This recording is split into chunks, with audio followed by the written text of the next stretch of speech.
Going. So, first of all, again, welcome everyone. It's a pleasure to meet you virtually. Thanks for joining us this evening. This is our official Family Early Admissions Information Night. I'm Ebony Lofton. I'm the Chief Academic and Accountability Officer, and I will be providing a bit of information about our processes and also allowing some time for you to answer some questions. And you're going to use the chat feature for those. So again, welcome, and we'll go ahead and get started. So our purpose today, just in terms of our agenda, is to kind of go over the purpose of early admissions.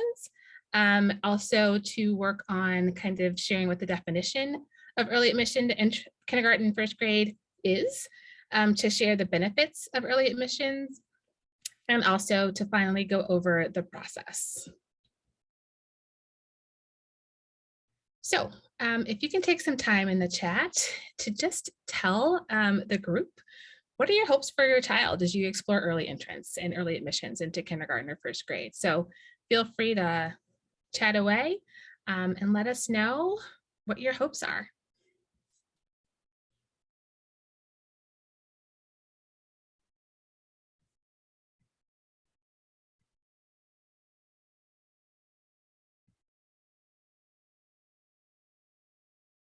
Is everyone able to access the chat? Great, awesome.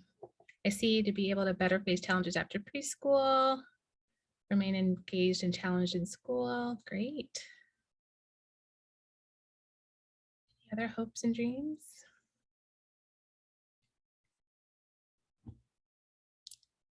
I see more challenge in school, challenge in academic environment, make lots of great relationships. It's a great hope. Flourishes in a more challenging environment, definitely seeing the challenging environment, learning environment theme, socialization, and to continue and move forward with learning, absolutely.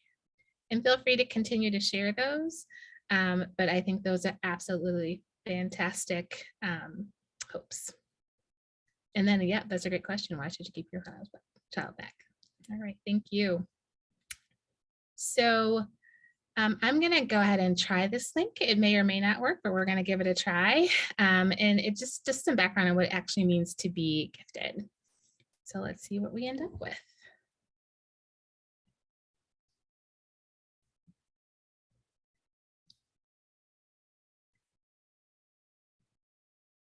To be gifted means that you demonstrate abilities beyond your chronological age in one or more areas. Being gifted is actually just a ratio. You have your abilities, you have your age score and your ability in one or more areas.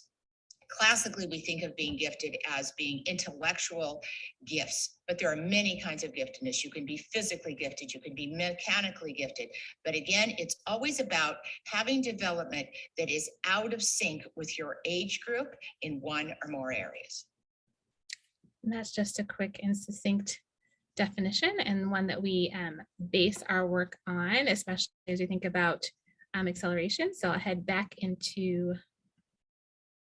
the presentation. So for us, in terms of the characteristics of gifted and talented students, children are gifted when, again, as we mentioned, their ability is significantly above what the norm would be for their age level.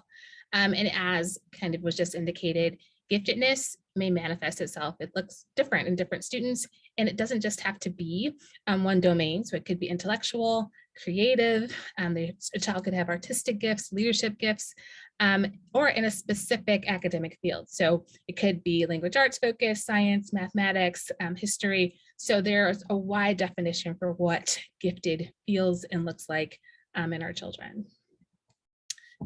So the Accelerated Placement Act really kind of came into place not too long ago with our state, and it expands these services in terms of gifted supports to all students. So not just those who have been typically identified as gifted and talented by our kind of local policies, but really those who demonstrate high ability and could benefit from accelerated placement. So it requires us as our local school district to really develop a policy that is wide enough to make sure that we're identifying all of those students through a fair and equitable decision-making process. And we'll talk about that in a little bit, but also relies on multiple measures to make sure that we are looking at all aspects of the child's growth and ability through that process. So accelerated placement itself just refers to the placement of a student in an academically appropriate instructional setting with the appropriate level curriculum. So that may look like a child entering kindergarten or first grade early, which is what we're here to talk about. It could be a child accelerating in a single subject. So it could be foreign language, English language arts, mathematics, or it could be a child accelerating a whole grade level. So perhaps a first grader going straight to second grade, or skipping second grade and going to third grade. So there are a couple of different ways that acceleration can be obtained or explored. So in terms of the purpose of early admission or early entrance, is we want to make sure that we're identifying and serving the few highly advanced children who require comprehensive academic acceleration. So this is really considered that whole grade acceleration if they're an elementary kind of middle school component. And it's really intended to support students who are evaluated to be exceptional, both in their aptitude and cognitive reasoning skills, academic skills, readiness for school, and motivation. So in talking about early admission to kindergarten specifically, early admission to kindergarten, really that profile of a student is a child who will not be 5 years of age on or before September 1st. So that's our typical cutoff date in terms of age, and or is admitted prior to the dates that we've established in our school code. So these are children, again, who will not be 5 on or before September 1st. But just a note, this process is not necessarily for students who may have a September 2nd or 3rd birthday, although it's open to all, but it's a means of acceleration. So it's not necessarily a way to remedy a later birthday or a birthday that's within that September 1st range, but not quite September 1st. But it is a process that is inclusive of all those students who meet the criteria.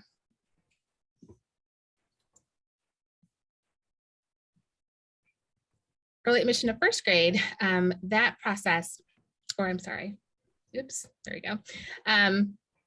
Really is, when we look at that profile, we want to make sure that we're assessing a child for readiness, that they've attended a non-public school and continued his or her education at that school through kindergarten, that kindergarten class was taught by an appropriately certified teacher, in this case, one certified with the state of Illinois, preferably, and is admitted prior to the dates established in the school code. So someone who is not quite age eligible for first grade. So there are many benefits to early entry. So one of the things that we look at is obviously, as you've mentioned in the chat, it enables children to develop stable friendships and relationships and kind of build those social skills. It also avoids any discontinuity in curriculum as students kind of move forward. So they're able to really kind of hit that kindergarten space or that first grade space and keep kind of moving through instead of accelerating at different points in their elementary or middle school career. It also promises greater intellectual stimulation for children who might otherwise be bored. So as you were mentioning that challenge, that's exactly kind of where we are with this. And it also offers potentially a better match for readiness in terms of challenge and growth, which is also mentioned in the chat. So as I said, there are a number of considerations for early admissions. So we look at a number of different areas. So if we're thinking about multiple measures, we want to make sure that we're really looking at the whole child. So we look at cognitive abilities, academic abilities, motor development, the approach to learning in classroom settings. So how are they approaching? Sorry. Can everyone mute, please? Thanks. And then also our social emotional skills. So in terms of the process, there are 2 steps or 2 levels to the process.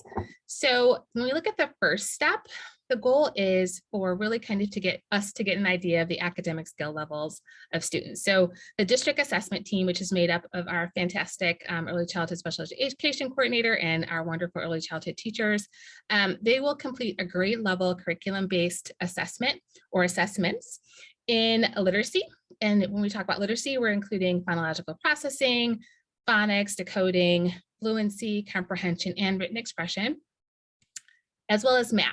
So that would be both computation, so being able to kind of perform basic math skills, but also an understanding of applying those skills to our kind of mathematical concepts and kind of encapsulating those word problems and whatnot.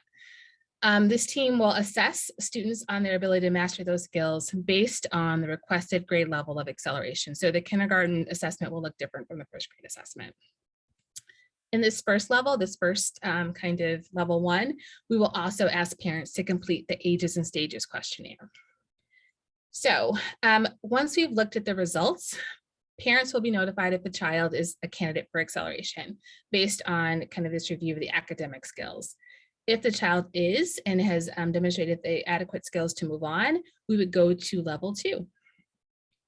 And the second level of this assessment process involves our school psychologist. So a student interview is conducted with our school psychologist.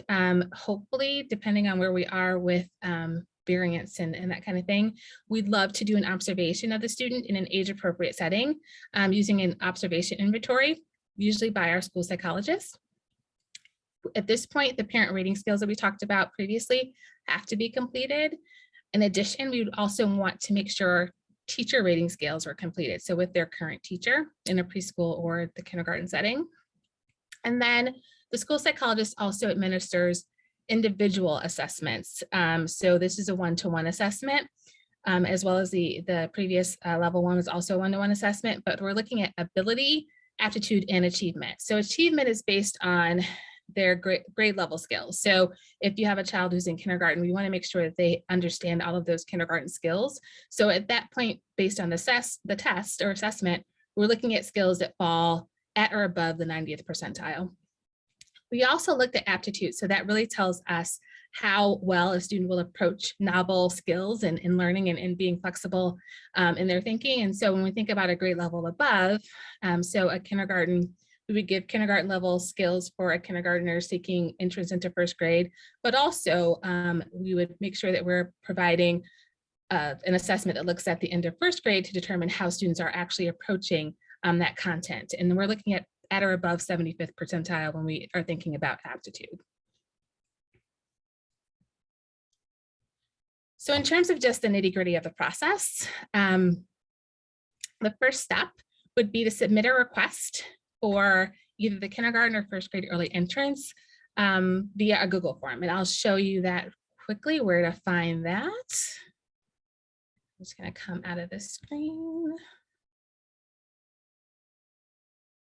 And that's on our website, and I'll show you where we are there. So when you're ready, you can go, and actually I'll go back to the landing page. So on the first page, as you kind of go right into our website, you'll see there's quick links. And the third link down is early admission to kindergarten or first grade. And so you would hit that link. It gives you a quick overview of the process, but you'll want to go to the link that says applying for early entrance. You'll see again, just some language there. We do open the window on February 1st. It closes on April 1st, but you'll see the kindergarten request form alongside the first grade request form. And they're closed now because they don't open until February 1st. So, but you'll see that there's just some questions that you'll be able to respond to. And we would ask again that that be completed if you're going to engage in the process between February 1st and April 1st. Okay, and back in.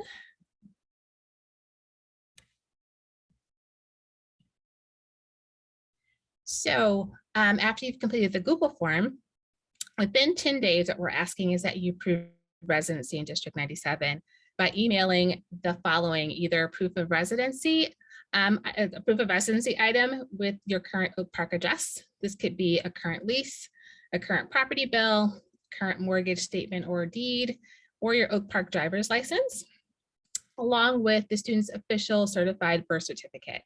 And you would email those, copy those to our District 97 registrar at d97registrar@op97.org, and preferably using the subject line early kindergarten first grade screening request.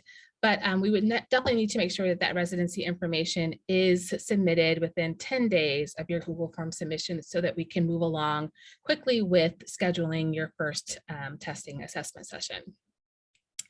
After that, we would ask that you complete the Ages and Stages questionnaire. A link will be sent to you so that you can do that. And we'd ask that you complete those first 3 steps, as I mentioned, between February 1st and August 1st for the August 2022 start of school. Once that's completed, the district will then set a time for preschool observation prior to the end of the year, if possible, based on kind of what our protocols look like.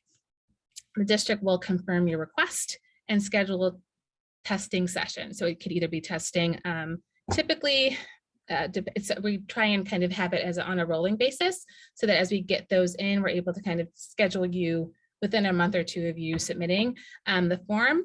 We try to, but for sure, we want to make sure that in order for us to get our decisions made, that all testing is completed in July, by July. And we want to make sure that as you're thinking about your preschool programs, that we give you enough leeway to kind of make those decisions so that you will be notified by August 1st. Most times we kind of meet that prior to make those decisions prior to August 1st, but we want to make sure that we're setting you up for success in terms of your next step of your journey.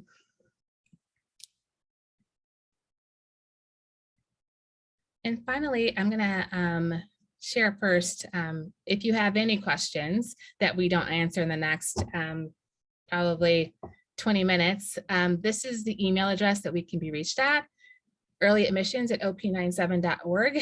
This is where you'll also submit documents in terms of us doing the Age and Stages questionnaire. So you'll see this email address. You'll get some information there once you start with the Google form. If you have any questions, again, feel free to use that email address because that's where we can monitor and get your answers to you quickly. But before we go, I want to make sure that I answer any questions you might have. So I'm going to come out of the presentation and stop sharing and monitor the chat. So if there are any questions, I'm going to attempt to check those out now. So the first question is, it looks like, do students build good social skills? It would seem to me that in the society as children, older children are looked up to and expected to be youngest would seem to be a stigma amongst peers. So actually what we've been looking at in terms of students who have qualified for this program or for early entrance is there are, this is something we look at when we actually assess students to make sure that this is a space that they'd be able to kind of express themselves and be heard. And we've seen great success. So yes, so I would say that yes, students do build good social skills through this process. Then there's a question, is there a separate process to accommodate children that have an early September birthday that do not reach the cutoff date? So I would say at this point, no, because the September 1st date is pretty hard and fast. And we know sometimes it seems arbitrary, but that is the date.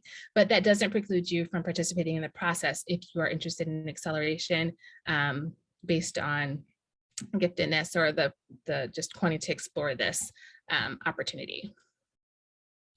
Great question. Do students need to be reading in order to be early admitted? So yes, we should, students should have a pretty deep knowledge of their letter and letter sounds and should be in the beginning stages of reading because there are some comprehension questions that are asked, but in terms of academic skills, yes, reading is definitely something that we're looking for in order to be considered for overall admissions. But feel free, again, to take a look at the Google form because you'll be able to kind of see what those skills are. But when we open that up, you'll kind of see what the questions are, and those will kind of guide you to the skills that will be necessary for students to participate in early entrance. What are things we can do to prepare our children for being assessed? So actually nothing. I think it's in a one-to-one setting. It's pretty relaxed. there's nothing that you need to do to prepare. I think just, let your child shine as you typically do, and we'll catch that. So there's nothing that you need to do in advance. We just look forward to chatting with you and with your child. And it's a really non-threatening situation. Again, these are early childhood teachers in that first level who have an enormous amount of experience with younger children and making sure that they're comfortable. So no need to prepare. Was your response to the reading question applicable to the kindergarten level, the first grade level, or both? Both. So at the kindergarten level, we are looking for early readers, and at first grade level, they should be a little bit, these are kind of our kindergarten skills. And so we're assuming that students who have completed kindergarten are really ready for that first grade challenge. So they should be even further along in their ability to read. So there does not need to be an independent psychological assessment. Yes. So based on the first kind of tier, so we're kind of looking at academic skills first. And once students pass along and we're able to see those academic skills are definitely where we need them to be, then they would go to level 2, which would be with our school psychologist. So you don't need to pay for an independent psychological assessment. We use our own resources to make that available to you. So that is not necessary in terms of paying for that. So yes, there does not need to be an independent psychological assessment.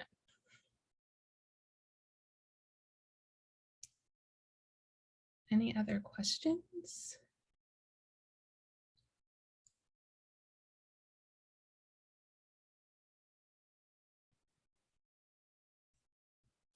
Well, I love seeing kids. Hi. So I'll hang out here for just a moment.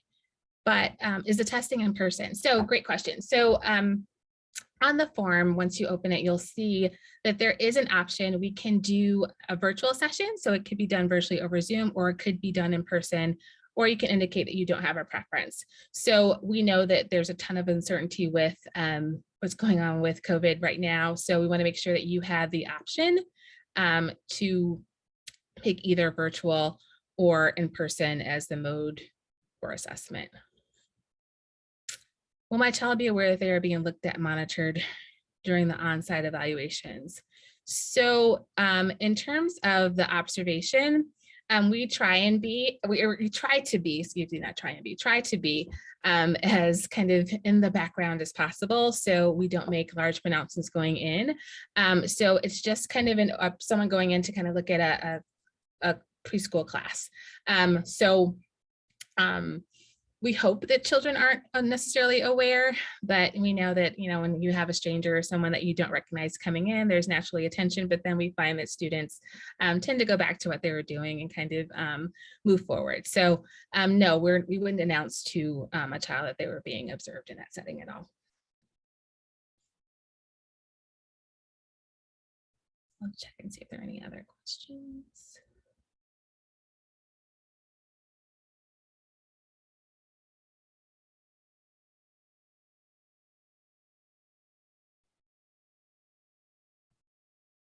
Okay. Seeing none.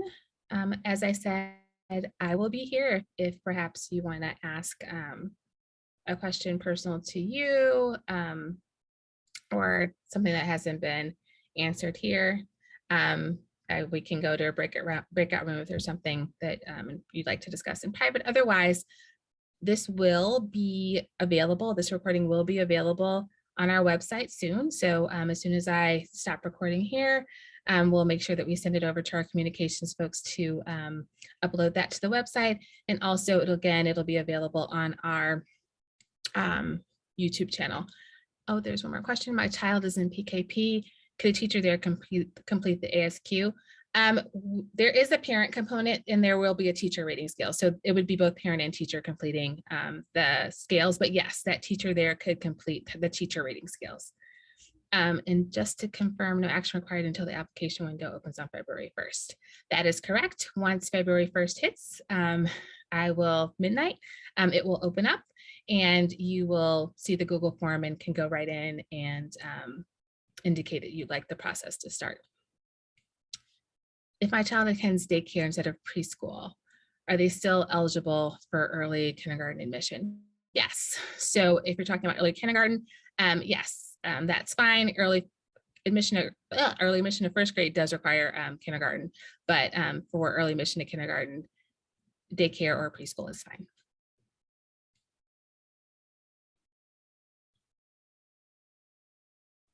All right. Well, first of all, thank you all for joining me on a Wednesday night. We appreciate you. Is there a limit on the number of students? No, there's no limit. So what happens is, in terms of early admission, if a student is found eligible, they would go to the kindergarten class based on your residency, at the school based on your residency. So it would be a bi-kindergarten class. It could be a Whittier kindergarten class. It could be a Longfellow kindergarten class. So there is no limit on the number of students that we accept for early admission. And the same thing for first grade. It would all be based on your residency. And so you would join your local school.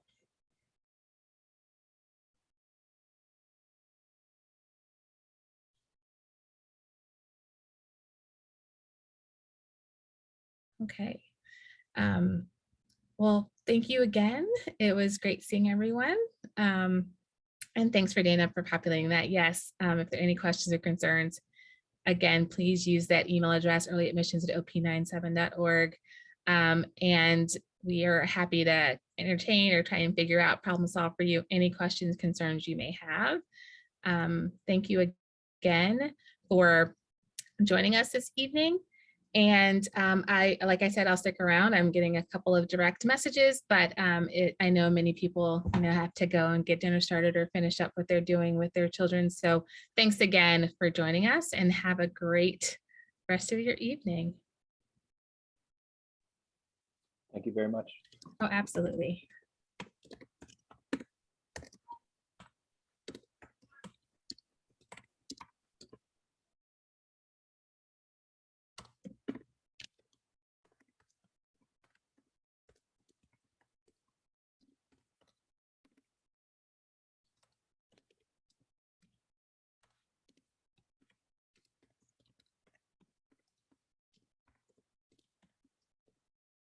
Bye, Emily. Bye, Dina.